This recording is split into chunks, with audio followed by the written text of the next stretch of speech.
Bonsoir à tous et bienvenue dans ce flash d'information.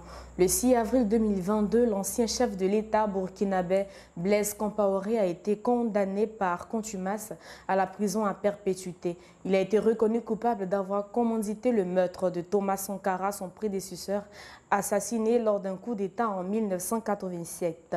Le verdict a été prononcé par le tribunal militaire de Ouagadougou. Chassé du pouvoir par un soulèvement populaire et exilé en Côte d'Ivoire depuis 2014, Blaise Compaoré a été accusé durant le procès d'être le cerveau de l'assassinat de l'ancien chef d'État Thomas Sankara, le commandant de la garde de Blaise. Au moment des faits, Hyacinthe Kafando, en fuite depuis 2016, a été également condamné par contumace. Le général Gilbert Diendéré, un des chefs de l'armée lors du putsch de 1987, a lui aussi été condamné au terme de ce procès. Notons par ailleurs que le général Diendéré purge déjà une peine de 20 ans de prison pour sa participation à une tentative de coup d'État en 2015.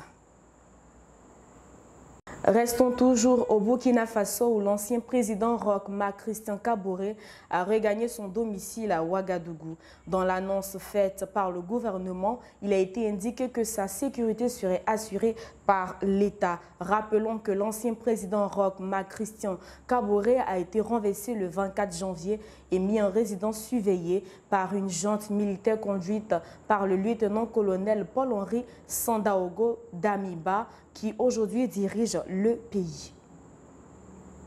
Cap sur la Côte d'Ivoire pour parler de santé. Directrice des soins infirmiers et maternels, Dr Diongo Claudine a pris son bâton de pèlerin et est allée à la rencontre des sages-femmes de San Pedro et de Meyagui. Objectif, sensibiliser ces agents de santé sur la qualité des soins à travers les bons comportements et les bonnes pratiques pour animer les nouvelles structures sanitaires conformément à la vision éclairée aux grandes orientations du ministre de la Santé, de l'Hygiène publique et de la couverture maladie universelle.